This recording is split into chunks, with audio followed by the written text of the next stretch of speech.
ಭಾಳ ಖುಷಿ ಆಗುತ್ತೆ ಮೇಡಮ್. ನಮಗೆ ಇವತ್ತು ಒಂದು ಡಿ ಕೆ ಶಿವಕುಮಾರ್ ಸಾಹೇಬರು ನಮಗೆ ಒಂದು ಗಾಡ್ ಫಾದರ್ ಅಂದರೆ, ನನ್ನ ತಂದೆಗೆ ಸಮಾನ ಅಂದರೆ. ನಮ್ಮ ಅಬ್ದುಲ್ ನಜೀರ್ ಸಾಹೇಬರು ಅಷ್ಟೇ ನಮಗೆ ತಂದೆ ಇಲ್ಲ. ನಮಗೆ ಇರೋದು ಯಾರಂದರೆ ನಮ್ಮ ಗವರ್ನರ್, ಆಂಧ್ರ ಗವರ್ನರ್ ಅಬ್ದುಲ್ ನಜೀರ್ ಸಾಹೇಬರು. ಅವರೇ ನಮಗೆ ತಂದೆ ಸ್ಥಾನದಲ್ಲಿದ್ದಾರೆ. ಇವಾಗ ನಮಗೆ ಭಾಳ ಪ್ರೀತಿಯಿಂದ ನನಗೆ ನೋಡೋಕ್ಕೆ ಹಬ್ಬದ ಶುಭಾಶಯಗಳು ಹೇಳೋಕ್ಕೆ, ನಮ್ಮ ರಂಜಾನ್ ಹಬ್ಬದ ಶುಭಾಶಯಗಳು ಹೇಳೋಕ್ಕೆ ಅವ್ರು ಖುದ್ದಾಗಿ ಇಲ್ಲಿ ಬಂದು ನನಗೆ ಇವತ್ತು ಕಣ್ಣಲ್ಲಿ ನೀರು ಬಂದುಬಿಡ್ತು.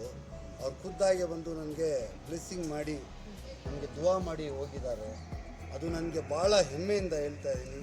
ಅದು ದೇವರು ಆದಮೇಲೆ ಅವರೇ ನಮಗೆ ಈ ಪ್ರಪಂಚದಲ್ಲಿ, ನಮ್ಮ ಧರ್ತಿಯಲ್ಲಿ ಅವರೇ ದೇವರು ಅಂತ ಹೇಳಿ ನಾನು ಅವ್ರ ಮೇಲೆ ಇದು ಮಾಡ್ತೀನಿ. ಅವರು ಈ ದೇಶಕ್ಕೆ ಭಾಳ ಒಳ್ಳೆ ಕೆಲಸಗಳು ಮಾಡಿದ್ದಾರೆ. ಇಲ್ಲಿ ಹೈಕೋರ್ಟಲ್ಲಿ 14 ವರ್ಷ ಹೈಕೋರ್ಟಲ್ಲಿ ಹೈಕೋರ್ಟ್ ಜಡ್ಜಾಗಿ 14 ವರ್ಷ ಕೆಲಸ ಮಾಡಿದ್ದಾರೆ. ಆಮೇಲೆ ಸುಪ್ರೀಂ ಕೋರ್ಟಲ್ಲಿ 6 ವರ್ಷ ಸುಪ್ರೀಂ ಕೋರ್ಟ್ ಜಡ್ಜಾಗಿ ಕೆಲಸ ಮಾಡಿದ್ದಾರೆ.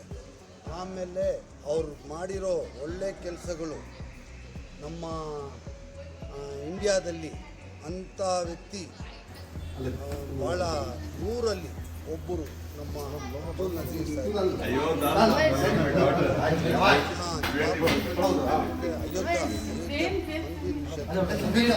ಅವರೇ ಜಡ್ಜ್ಮೆಂಟ್ ಕೊಟ್ಟು ನಮ್ಮ ದೇಶದಲ್ಲಿ ಹಿಂದೂ ಮುಸ್ಲಿಂ ಜಗಳಗಳು ಆಗ್ದಂಗೆ ಅದಕ್ಕೆ ಸೇಫ್ಟಿ ಮಾಡಿ ನಮ್ಮ ಹಿಂದೂ ಮುಸ್ಲಿಮ್ಗೆ ಬಾಯಿಯಾಗೆ ಇವಾಗ ನಾವು ಹಿಂದೂ ಭಾಯಿ ಜೊತೆಗೆ ಹಿಂದೂಗಳ ಜೊತೆಗೆ ನಮ್ಮ ಅಣ್ಣ ತಮ್ಮನ ಥರ ಬಾಯಿಯಾಗಿ ಇದ್ದೀವಿ ಅಂದರೆ ಅದು ಅಬ್ದುಲ್ ನಜೀರ್ ಒಬ್ಬರೇ ಕಾರಣ.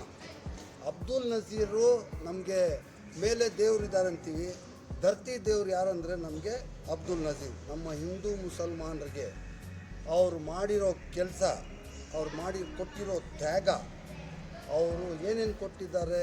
ಇವಾಗ ಗವರ್ನರ್ ಆಗಿ ಇದ್ದಾರಂತ ನನಗೆ ಗೊತ್ತಿದೆ.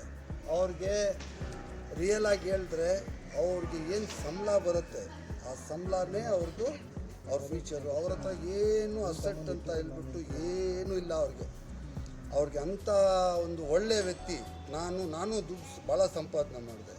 ಆದರೆ ಇವಾಗ ಅಬ್ದುಲ್ ನಜೀರ್ ಅಂತ ಅವರು ಒಂದು ನಮ್ಮ ಗಾಡ್ ಫಾದರು, ನಮಗೆ ಫಾದರ್ ಥರ ಅಂತೇಳಿ ನನಗೆ ಭಾಳ ಹೆಮ್ಮೆಯಿಂದ ಇಲ್ಲಿ ಹೇಳ್ತೀನಿ.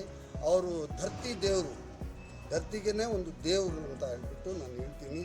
ಆಮೇಲೆ ಅವ್ರು ಬಂದು ಹೋಗಿದ್ದು ನನಗೆ ಕಣ್ಣಲ್ಲಿ ನೀರು ಬಂದುಬಿಡ್ತು.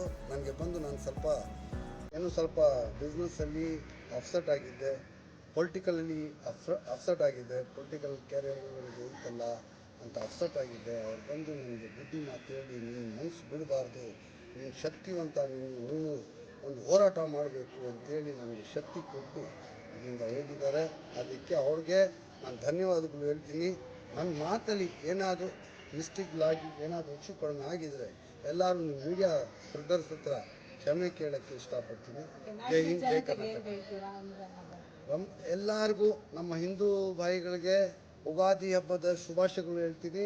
ಆಮೇಲೆ ನಮ್ಮ ಮುಸಲ್ಮಾನು ಅಣ್ಣ ತಮ್ಮಂದರಿಗೆ, ಅಕ್ಕ ತಂಗಿಗಳಿಗೆ ರಂಜಾನ್ ಹಬ್ಬದ ಶುಭಾಶಯಗಳು ಹೇಳ್ತೀನಿ. ಯಾವತ್ತು ಇವಾಗ ನಗ್ತಾ ಇದ್ದೀವಿ, ನೆಕ್ಸ್ಟ್ ಇಯರ್ನು ನಾವು ನಗ್ತಾ ಇರಬೇಕಂತ ನಾನು ಕೇಳ್ಕೊಳ್ತಾ ಇದ್ದೀನಿ. ನಮಸ್ಕಾರ. ಜೈ ಹಿಂದ್, ಜೈ ಕರ್ನಾಟಕ. ನಮಸ್ಕಾರ.